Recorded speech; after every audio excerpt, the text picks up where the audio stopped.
What's going on, guys? Yeah, let's get it tonight, as Jolly says. Welcome to first NBA show. We got Sheets popping in right now, which is great.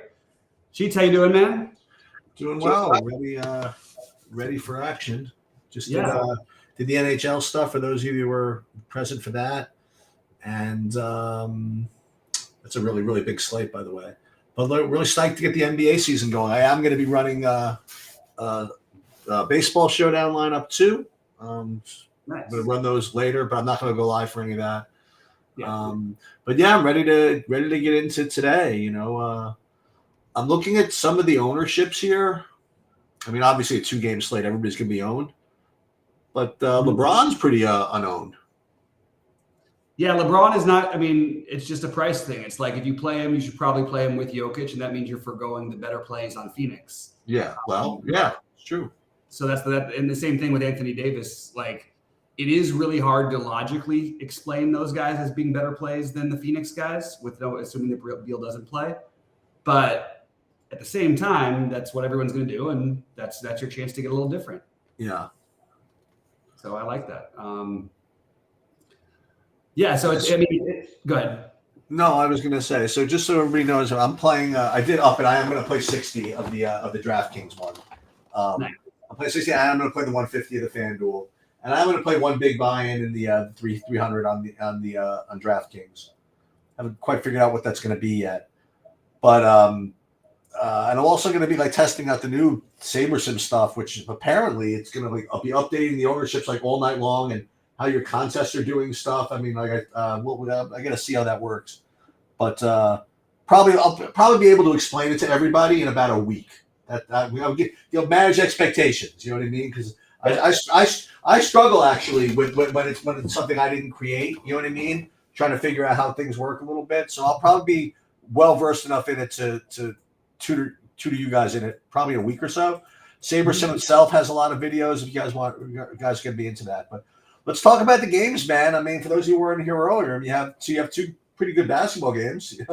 Lakers, Nuggets. Do you have any opinions on the games, first of all? Yeah, I do. I like the under in both games. Like I said, the Lakers Denver total, they played the playoff series. They didn't have any game reach this total. And I know playoff basketball is a little bit different, but first games of the season are very different also. So I'm not going to just go out here and assume that it's going to be, 120 to 115 or something like that. I like the under in the Warriors and Suns. And as I mentioned, I'm almost 70% in about, I think I bet about like somewhere around 95. I'll be at 100 soon. I know that 100 career bets of the under. So when I bet the under, usually it ends up doing pretty well. I like Denver on ring ceremony night. I do think you could make that's sort of a good case for LeBron and AD. LeBron, it's not really a lot of fun, and he's been a part of it a number of times where you have to go play opening day games, and the other guys are getting the rings. So we'll see how that plays out. But I do think that might be a reason to take a shot with LeBron. I do think Davis is straight up probably a better play, but I did force in some LeBron narrative type of plays, and I have some. I was able to do some dumpster diving and get a couple LeBron, AD, and Jokic lineups in there together. But my dumpster divings don't feel awesome, I have to say. I also like one of the other game. My natural thought is just generally good idea to bet on the Warriors. I like the under in that one as well. And I think you're going to see really concentrated usage with Booker and Durant. So I think the core guys for me tonight are Kuminga is the cheap one that makes sense. But if you're not going to play Kuminga, I think you should be playing Looney or Saric, in my opinion. And I think you could play Kuminga with either Looney or Saric. I don't think you should be playing Looney and Saric together. But one of those guys immediately goes in, and Kuminga being the obvious one as a priority. The other one, Jokic. The other one, Chris Paul. These are just core guys. And the other one, Wiggins, is just standing out from the pricing, everything else considered. Those guys make a ton of sense. So the question is, where do you get different beyond that? Because you want to try to play, Jokic, as I mentioned, but I'm putting the combinations of those guys in with like Booker and Durant, Booker or Durant. With those sort of 5 guys I talked about, and then using some other pieces to fill in elsewhere.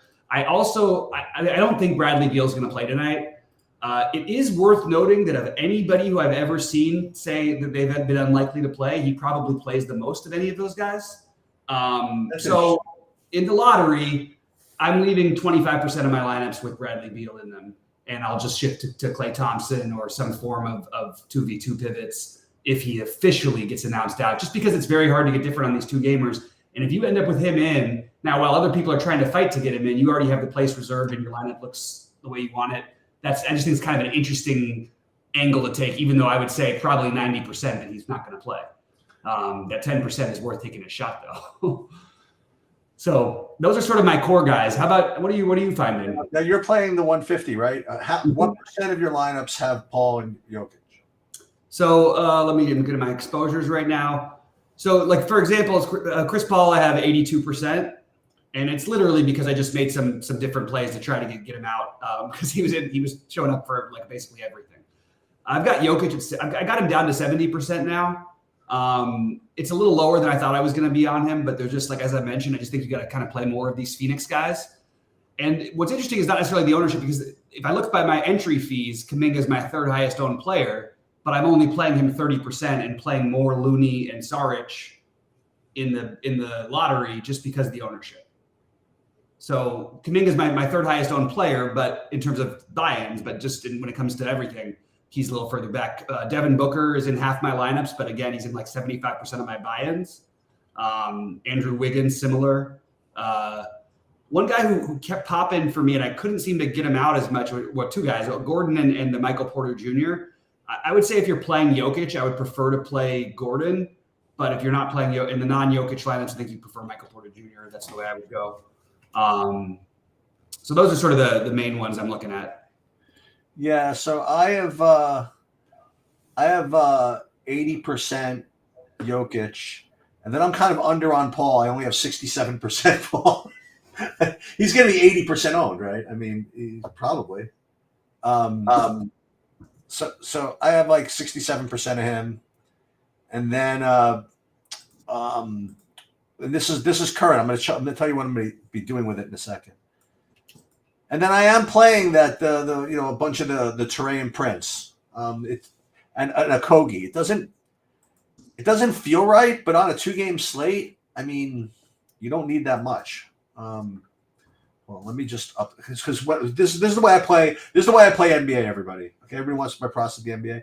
So the NBA, I start with the projections, and then I run builds, and then I run the sims or whatever it is, and then the most important thing is that then I come to these live things and talk to Bobby and get takes and then figure out exactly how I'm going to tweak and get different from all of my builds. So it's never going to be the same when I come on the show as when I leave. So like if something that really is, because listen, call Bobby what he is, whatever it is. Bobby is like probably has the best instincts for like pure basketball of people I know that play DFS. So if there's like some play that just doesn't seem right projection wise, but he really likes it a lot, I'll just blindly ignore the projections and bump it to 20%. And that to me is a good way to combine, combine the different tools and intellect you have access to. Yeah, I appreciate it. I think that makes a lot of sense. And I wish that it's always hard on the night one to try and have the really strong take of how you win a GPP. You know what I mean? I think it has more to do with lineup construction in the higher buy-in stuff. At least for me, like I have a lineup with all the second game, but my only player from the first game is Christian Braun. You sort of hope that somehow the blowout happens and it spreads amongst the studs, and Christian Braun takes it away up with the bench crew. You know what I mean? Right. That's sort of the angle that I'm looking at for my stuff today. And then if I'm playing the Lakers, I don't mind playing LeBron, AD, and Jokic, and you have to really dumpster dive if you do that. But I like the idea of trying to play LeBron and then get the solid Booker play, LeBron, Booker, and then Jokic or something like that as my spend ups. And then you have sort of the evening value that I actually feel pretty comfortable with. But I'll be well over on guys like Saric. Saric is probably the guy who, like, one of the low-owned guys who I'm going to be the most over on tonight. Oh, really? Okay. I also think if you're going to make the fringy play that's weird is, I'm telling you, they've done this with Gary Payton II in the past. Like, there is a chance that he ends up playing some 5 for them tonight if Phoenix goes small, in their non-Nurkic lineups, which means Peyton might end up being the steal play of the night. So he's going to end up probably 10 to 15%. I still think it's fringy, but again, that's what you're. One sort of basketball related thing, and one sort of narrative thing, but they kind of go hand in hand. From what I remember what I was reminded by someone else actually today about the way the Lakers played Denver is that they put Rui on Jokic, all right, and it freed AD up to like be off ball and like not spend as much energy, dealing with him. Mm-hmm. I think that you could, and you combine that with LeBron has been pretty vocal, at least in the stuff that I've read, about how you're going to really see this is Anthony Davis be the face of this team this year, that he's going to be like the man, whether he's just trolling or whatever. I'll believe it for now, and you could play lineups with like AD and Rui together, to again 2-game slate crap. You know what I mean? Like that's like I wouldn't use that logic 100% on like 13-game slates, right. But for 2-game slate, maybe fade LeBron and play AD and Rui together, but hopefully they go right back to that same idea as to put Rui on him and let AD have a little bit easier time of it. Yeah, and so just for my clarity of like how I saw that in the playoffs, like I didn't. It was more bringing Rui in offensively to try and take Jokic away from the basket. Defensively, they did have Rui on him sometimes, but AD definitely guarded him far more than Rui did. And Christian Wood wasn't in the mix. That's the one thing I just want to throw out there. I still like the Rui play, but here's the give and take. The Rui and maybe the better play being Gabe Vincent. Like, is it going to surprise any of us at the end of the night if Gabe Vincent plays the most minutes? Maybe he doesn't play as many minutes as Reeves, but I certainly think he could play more minutes than Russell. And that's what you're looking for. Take a chance on Gabe Vincent at 4,500. They brought this guy in. Russell was played off the court against these guys. Didn't literally played off the court, not even playing anymore. And I think Gabe Vincent is your kind of like interesting. Okay, well let's maybe stack that game or don't stack that game, but play Gabe Vincent at 4,500 because he could end up being as productive as Austin Reeves tonight, and you get the discount. You can play them together, and maybe skipping a little bit of the Russell. I think that's kind of interesting. A couple of people are popping in some questions in here, and so Nick's asking who else I like on Phoenix. It's a very hard question to say who I like because there's just 2 games to choose from. So I could say it like if we had a bigger slate, but to go through my Phoenix ownership, I have Chris Paul. I'm sorry, not Chris Paul. That's what happens when you end up looking at a guy whose picture is still in the Phoenix uniform. Devin Booker is my highest owned. Kevin Durant's my second highest owned. My third highest. I'm going to take shots on both Goodwin and Okogie. Okogie is going to get some ownership. I think Goodwin is not going to get ownership. So I'm going to play some Goodwin because I don't think he's going to start. And if he does start, of course, people will shift their lineups around and try and get him in, all that stuff. But this is sort of my order of my Phoenix guys. I'm lower on Nurkic than the field is, but it's partially because I just think the field kind of got a little carried away. I think I'd rather play Looney at 1,000 cheaper. And then you get into the weird plays. I have Eric Gordon like 20%, and I've got my fringy one is Grayson Allen, who I've got only a 10% of. But I'm basically playing, I'm mixing and matching 10 different Phoenix guys, but the main ones are going to be KD and Booker. Then you get into the fringy guys. What does your ownership look like on FanDuel? So on FanDuel, I just did the spreading it out, and it is what I did over there on purpose when I set the build is I went way over on Chris Paul because the price difference is going to keep him a little bit lower owned over there. Now he's still going to have ownership, don't get me wrong, but like that was one thing that I thought was something I could target. I have a little less Jokic on FanDuel, a little more Jamal Murray over there, mostly because I wanted sort of some different exposures and builds. My highest owned player though is even with the less of Jokic. I think Jokic is still my highest owned player. I have a ton of Saric over there at 3,700. He might be one of my favorites over on FanDuel. My highest owned on FanDuel is actually Josh Okogie. Yeah, it's close with those guys for me. Yeah. Yeah, and then the Gordon brothers, even though they're not brothers. Yeah. Then Aaron Gordon, Eric Gordon. I guess I'm sort of, I don't want to say under, but I have only 54% of Chris Paul. I guess I'm sort of significantly under Jokic. I only have 42% Jokic on FanDuel. Mhm. I have just so much of them on DraftKings. I just want to see if I get any exposure to any of this other baloney. Yeah, you know what? I mean, I'm playing 150, so I have like 3 lineups with Watanabe in it. I have 3 lineups with Zeke Nnaji in it. I've got like 10 with Nnaji. There you go. I got 3 with Christian Wood in it. Yeah. I got some I got like 10% Christian Braun on FanDuel. That's something. I was hoping. I thought I was going to get more. Yeah. And then I got like 10% Gabe Vincent, 6% Reggie Jackson. I don't have as much Sarich as you do, so we'll battle that one out over there. Yeah. What about Bow Wow's on DraftKings? Like so for me, here's the real. I mean, these are my 1%ers are like Keita Bates, Diop, Moses Moody, Peyton Watson. My 2%ers are Drew Eubanks, Christian Wood. I would like to get up to like 5% of Christian Wood. I think there's upside there. Max Christie, I have at 2%. Ooh. I have 9% Zeke Nnaji. There you go. I've got Strother 7%, Vincent 15%. Vincent is I think a pretty interesting play, and I think I actually might want to get around 20 of them. So I might do a little shifting around there with Vincent. You have any Jay Holiday?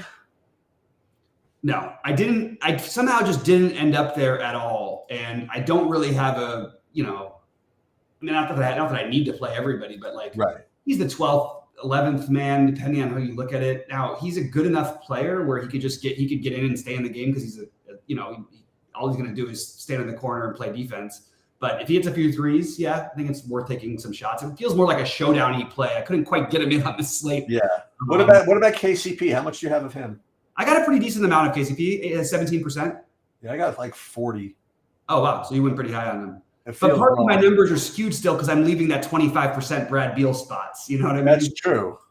So they're all a little bit shifted. It's going to change a little bit. It's going to be slanted more on that game. I think Nnaji is a sneaky cheap play. And I want to answer Scott's question. He's got a question here, and Scott always has great questions, Scott McCarty. He said, so NBA refresher question, 2-game slate, mega high ownership for CP3. Can he be faded even slightly in contest? If so, better for small field or large field, or is it just play him? I think in the small field single entry stuff, I think you're just playing it. I think in some in the lottery in the large small and large field stuff, I definitely would try to get some non-Paul lineups, but I also have no issue with locking him in. I feel very comfortable with him at 5,600, especially with no Draymond. So I'm probably going to be on the side of mostly just playing him, and I think you're on the same side, right? Of Chris Paul? Yeah. Yeah, I am just going to be playing him. I don't have 100, but I have like with the field, which is like 80. I mean, or something like that. What about and what are you getting for Eric Gordon? Any preference? Eric Gordon, Taurean Prince? Yeah, Eric Gordon. Eric Gordon the most. Okay. I like Eric Gordon a little bit better than the other guys, better than Okogie a little bit. Although it worries me I have plenty of Okogie, so it's fine anyway. But like I like Eric Gordon, I like Okogie. Taurean Prince, it would absolutely. I'm gonna play some of him because he's a little cheaper, but it would not surprise me if you didn't see much out of him. And also, we don't even have an official starting lineup yet, so let's wait to see if Taurean Prince is not starting. I would treat that play a little bit carefully.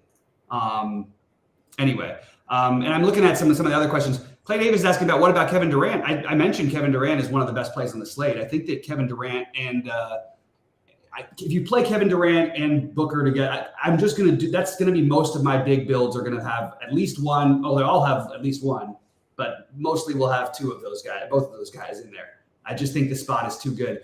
And then this question from Jolly is who's replacing Poole? Chris Paul. And also it's not like they need to replace Poole. They've got plenty of offense anyway. But Chris Paul, and if you want to say that creates a few extra shots for Steph Curry and Klay Thompson. I'm good with that thinking also, but on a 2-game slate, I don't think you need to be worrying about it that much. If this was a big slate and we were talking about an unowned Steph or something, that's a justification you could use for why you would play Steph. You know what I'm saying? Yeah. So just so everybody knows what I did, whatever I got in I reduced my whoever the value guy we were just talking about, KCP. I reduced my KCP. I reduced my Prince a little bit. I've upped my Eric Gordon a little bit, and kept pretty much everything else the same on DraftKings. Mm-hmm.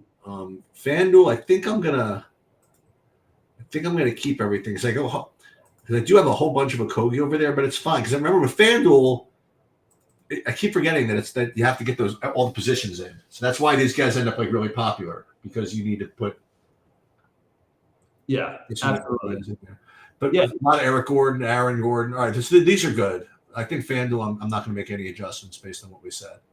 And I only have 30% KCP over there. I just don't need to have 40% KCP, I don't think. Yeah. I think you're right. I agree with that. But I want to touch on something that Rhodey's asking about the Christian Wood thing. I'm on board with taking shots on Wood, Hachimura, all those guys. I'm on board with taking shots, but I think you have to set your expectations somewhat realistically. Christian Wood is, in my opinion, there's a chance he may just like not be on this team at some point. He's basically made every team he's ever been on much worse, but he does put up great fantasy stat lines. You know what I mean? Everybody loves him. He's a really nice guy, but he just like looks lost on the court. He's not like a guy you'd want on your team. It just looks good when you have a guy 7 feet tall hitting threes and banging down low and all that stuff. But yeah, so I think Christian Wood is a totally fine play. Although I like your Hachimura idea a little better, and I like Gabe Vincent better than you. Is where I'm at, and we have more people who are going to be watching. I have a feeling we're going to have more stuff coming in. We've got a bunch of new people who signed up. I did put in the Discord here that, hey, look, if you sign up with for the first month, it's 25% off if you sign up with my code, and it's for all the packages. So and I would suggest everybody, when you're playing basketball, have the SaberSim package. I would not be just relying on everything else because it's just really hard to keep up with.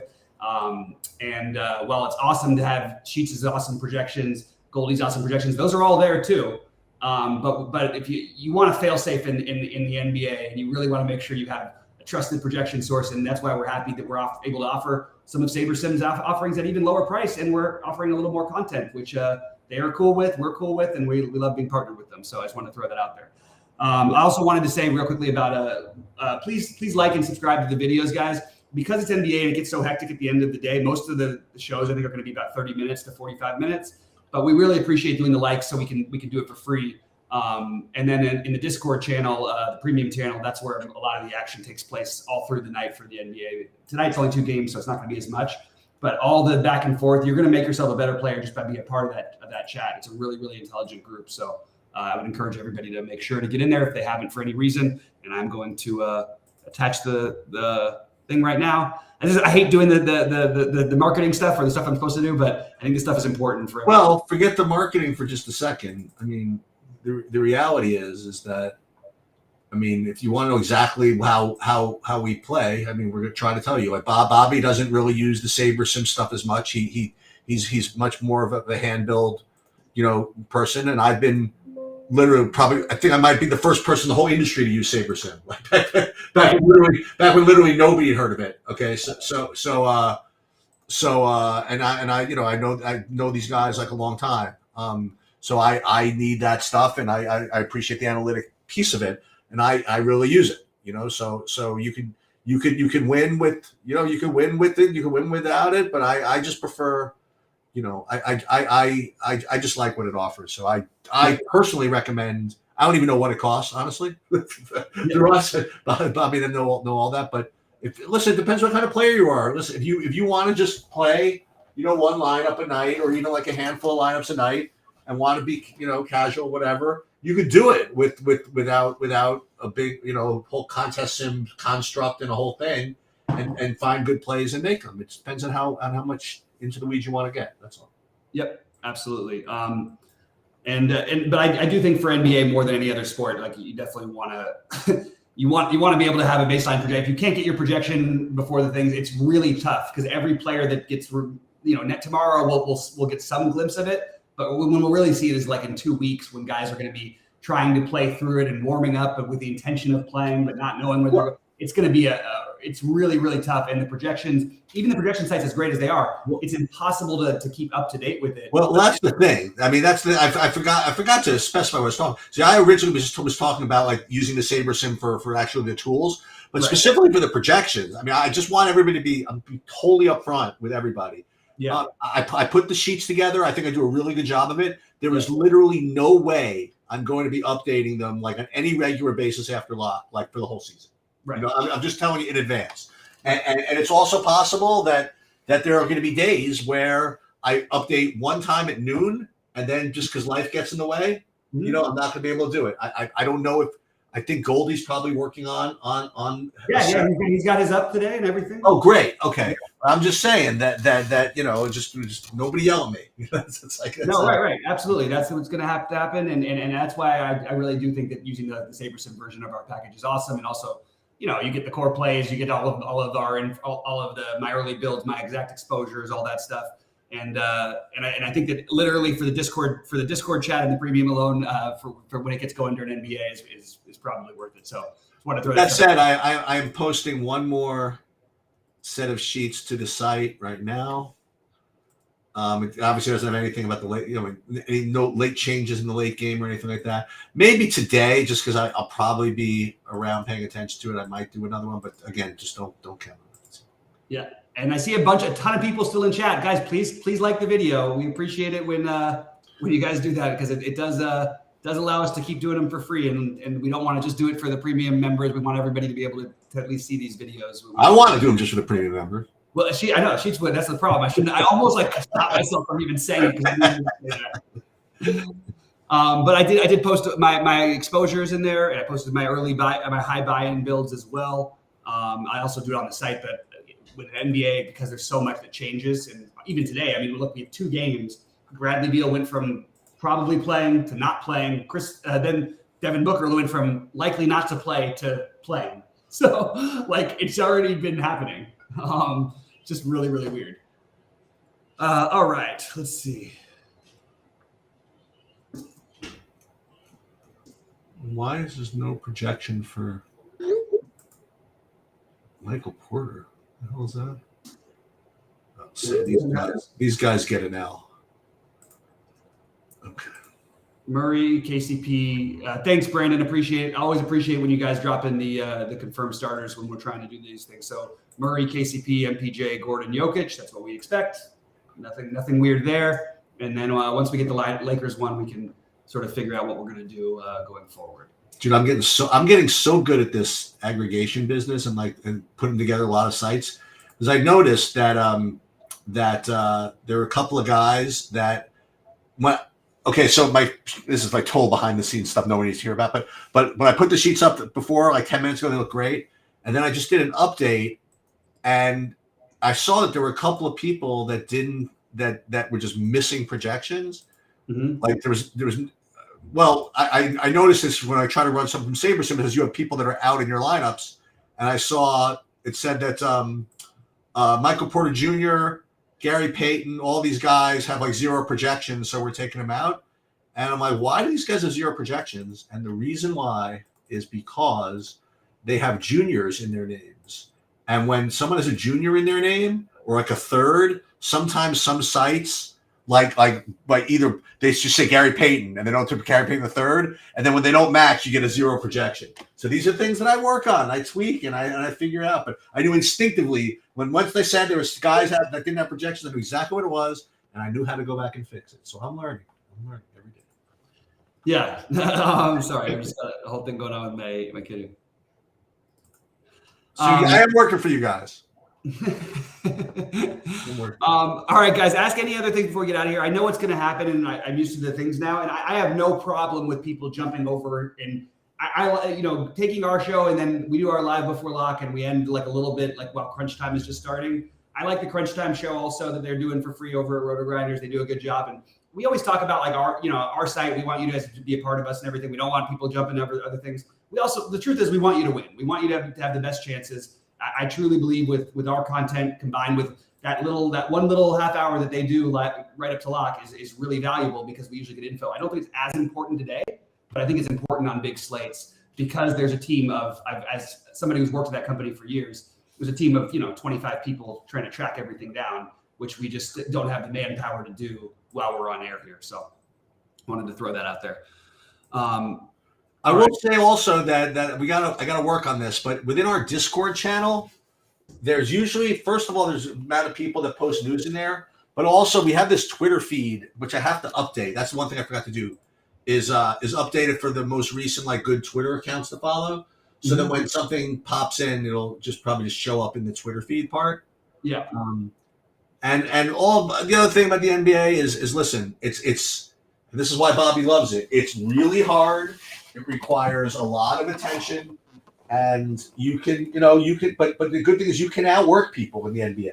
You know what I mean? You really can, and that's, we talk about things you can control and things you can't. Like work ethic, you can control.